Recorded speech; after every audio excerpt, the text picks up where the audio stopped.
Hi hello അസ്സാം വലൈക്കും welcome back to my channel bake with Shenzi. അപ്പോൾ ഞാൻ ഇന്ന് വന്നിട്ടുള്ളത് ഈവനിങ്ങിലൊക്കെ പെട്ടെന്ന് ഉണ്ടാക്കാൻ പറ്റുന്ന ഒരു റെസിപ്പി ആയിട്ടാണ്, ബീഫ് പൈ. അപ്പോൾ ഭയങ്കര സോഫ്റ്റും അതുപോലെ തന്നെ ടേസ്റ്റി ആയിട്ടുള്ള ഒരു റെസിപ്പിയാണിത്. എല്ലാവരും ഇത് ട്രൈ ചെയ്യണം, കാരണം ഭയങ്കര സിമ്പിളാണ് ഈ റെസിപ്പി.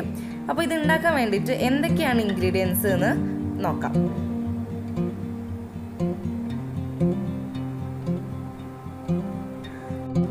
അപ്പോൾ ആദ്യം അതിന് വേണ്ടിയിട്ട് ഒരു പാൻ എടുക്കുക. പാന് ചൂടായി കഴിഞ്ഞാൽ അതിലേക്ക് ആവശ്യത്തിന് ഓയിൽ ഒഴിച്ചു കൊടുക്കുക.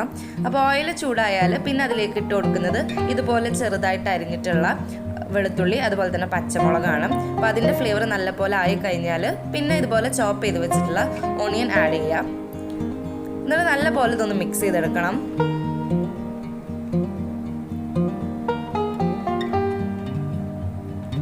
അപ്പോൾ ഉള്ളിയുടെ മിക്സൊക്കെ നല്ല പോലെ ആയിട്ടുണ്ട്. ഇനി ഇതിലേക്ക് ആഡ് ചെയ്യുന്നത് മൈദപ്പൊടിയാണ്. അപ്പോൾ അതും കൂടെ ആഡ് ചെയ്തിട്ട് നല്ല പോലെ മിക്സ് ചെയ്തിട്ട് വേണം പിന്നെ പാലൊഴിക്കാൻ. നല്ല പോലെ മിക്സ് ചെയ്തതിന് ശേഷം പാല് കുറേശ്ശെ ആയിട്ട് ആഡ് ചെയ്യാം. അപ്പോൾ ബീഫ് പൈന് വേണ്ടിയിട്ടുള്ള വൈറ്റ് സോസ് ആണ് റെഡിയാക്കുന്നത്. പിന്നെ ഫ്ലേവറിന് വേണ്ടിയിട്ടുള്ള കുരുമുളകും അതുപോലെ തന്നെ ഉപ്പും ആഡ് ചെയ്ത് കൊടുക്കുന്നുണ്ട്. ഇനി നല്ല പോലെ ഇതൊന്ന് മിക്സ് ചെയ്തെടുക്കണം.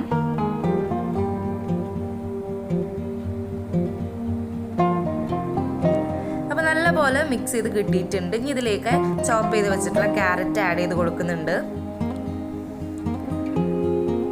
അതേപോലെ തന്നെ ചോപ്പ് ചെയ്ത് വെച്ചിട്ടുള്ള ബീൻസും കൂടെ ആഡ് ചെയ്യാം. അപ്പോൾ ഇത് നല്ല പോലെ ഒന്ന് മിക്സ് ചെയ്തെടുക്കുക. പിന്നെ നേരത്തെ പറഞ്ഞതുപോലെ തന്നെ പാല് ആവശ്യാനുസരണം എപ്പോഴാണ് വേണ്ടതെന്ന് വെച്ചാൽ ആഡ് ചെയ്ത് കൊടുക്കുക.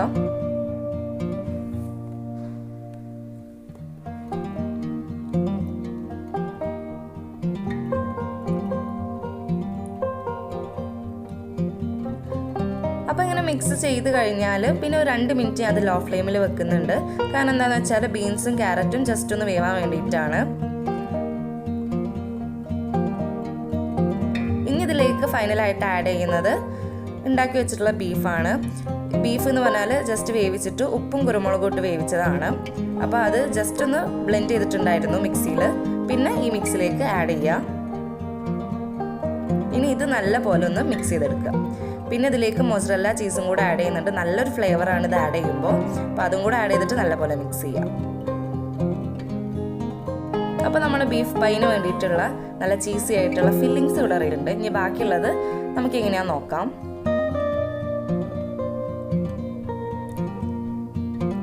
അപ്പോൾ അതിന് വേണ്ടിയിട്ട് ഞാനിവിടെ ഷീറ്റ് എടുത്തിട്ടുണ്ട്. സമൂസക്കൊക്കെ ഉണ്ടാക്കുന്ന ഷീറ്റാണ്. ഇത് ഹോം മെയ്ഡ് ഉണ്ടാക്കിയതാണ്. ജസ്റ്റ് നമ്മൾ യൂഷ്വലായിട്ട് യൂസ് ചെയ്യുന്ന മൈദ, ഉപ്പ്, എണ്ണ, വെള്ളം ഒക്കെ വെച്ചിട്ടുണ്ടാക്കിയ ഷീറ്റ് തന്നെയാണ്. അപ്പോൾ അതാണ് ഞാനിവിടെ പൈന് വേണ്ടിയിട്ട് യൂസ് ചെയ്യുന്നത്. അതിൻ്റെ സൈഡിലേക്കായിട്ട് കുറച്ച് ഫില്ലിങ് എടുത്ത് വെച്ച് കൊടുക്കുക. ഭയങ്കര അധികം ആവരുത്, കുറച്ച് ആവശ്യത്തിന് മാത്രം ഇട്ട് കൊടുക്കുക. പിന്നെ ഇതുപോലെ ഫോൾഡ് ചെയ്തെടുക്കുക. ഇനി ഇതൊന്ന് പൈൻ്റെ ഷേപ്പിലൊന്ന് സെറ്റ് ചെയ്തെടുക്കണം. അപ്പം ഞാനിവിടെ സൈഡൊക്കെ ഒന്ന് പ്രസ് ചെയ്ത് കൊടുക്കുന്നുണ്ട്. ഞാനിങ്ങനെ പ്രസ് ചെയ്തിട്ട് പിന്നെ ഒരു കട്ടർ വെച്ചിട്ടൊന്ന് ഫൈനായിട്ട് കട്ട് ചെയ്തെടുക്കുന്നുണ്ട് ലാസ്റ്റ്. അപ്പോൾ ജസ്റ്റ് ഒരു നല്ല ഭംഗിയിൽ ക്ലീൻ ആയിട്ട് കിട്ടാൻ വേണ്ടിയിട്ടാണ് ഞാൻ കട്ടർ ഫൈനായിട്ട് യൂസ് ചെയ്യുന്നത്. ഇനിയിപ്പോൾ ഇങ്ങനെ അല്ലെങ്കിലും കുഴപ്പമില്ല, ഒരു ഫോർക്ക് വെച്ചിട്ട് ഡിസൈൻ ചെയ്താലും മതി. അപ്പോൾ വളരെ സിമ്പിളായിട്ട് ഉണ്ടാക്കാൻ പറ്റുന്ന ബീഫ് പൈ റെഡി ആയിട്ടുണ്ട്. ഇനി ഇത് ഫ്രൈ ചെയ്തെടുക്കാനേ ഉള്ളൂ. അപ്പോൾ ഇതുപോലെ നമുക്ക് ബാക്കിയുള്ളതും കൂടെ ചെയ്തെടുക്കണം.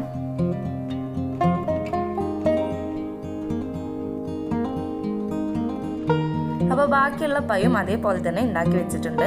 ഇനി ഒന്ന് ഫ്രൈ ചെയ്തെടുക്കണം. അപ്പോൾ അതിന് വേണ്ടിയിട്ട് ഞാനൊരു പാനിലേക്ക് ആവശ്യത്തിന് ഓയിൽ ഒഴിച്ചു കൊടുത്തിട്ടുണ്ട്. അപ്പോൾ ഇത് ഡീപ്പ് ഫ്രൈ ഒന്നും ചെയ്യേണ്ട ആവശ്യമില്ലാത്തതുകൊണ്ട് ആവശ്യത്തിന് മാത്രമേ ഒഴിച്ചു കൊടുത്തിട്ടുള്ളൂ.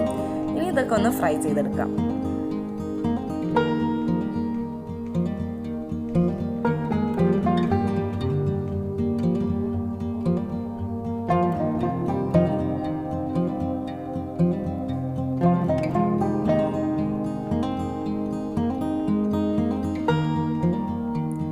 അപ്പോൾ ഇതേപോലെ തന്നെ നമുക്ക് ബാക്കിയുള്ളതും കൂടെ ഒന്ന് ഫ്രൈ ചെയ്തെടുക്കാം.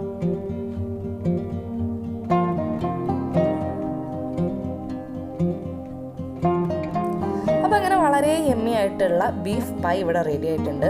വളരെ സിമ്പിളായിട്ട് ഉണ്ടാക്കാൻ പറ്റുന്ന റെസിപ്പിയാണ്. കാരണം ഇതിന് ഷീറ്റായാലും നമുക്കൊന്നെങ്കിൽ ഹോം മെയ്ഡായിട്ട് ഉണ്ടാക്കാം, അല്ലെങ്കിൽ വാങ്ങുന്ന ഷീറ്റാണെങ്കിലും നമുക്ക് യൂസ് ചെയ്യാം. അതുകൊണ്ട് തന്നെ പെട്ടെന്ന് ഉണ്ടാക്കാൻ പറ്റുന്ന ഒരു റെസിപ്പിയാണ്. കൂടാതെ ഇത് വളരെ സോഫ്റ്റും യമ്മിയും കൂടിയാണ്. ചീസൊക്കെ ആഡ് ചെയ്യുന്നത് കൊണ്ട് തന്നെ നല്ലൊരു ഫ്ലേവർ ഈ പൈ തരുന്നുണ്ട്. അപ്പോൾ എല്ലാവരും ഇത് വീട്ടിൽ ട്രൈ ചെയ്ത് നോക്കണം. അപ്പോൾ ട്രൈ ചെയ്തിട്ട് എന്നെ ഫീഡ്ബാക്കും കാര്യങ്ങളൊന്നും അറിയിക്കാൻ മറക്കരുത്.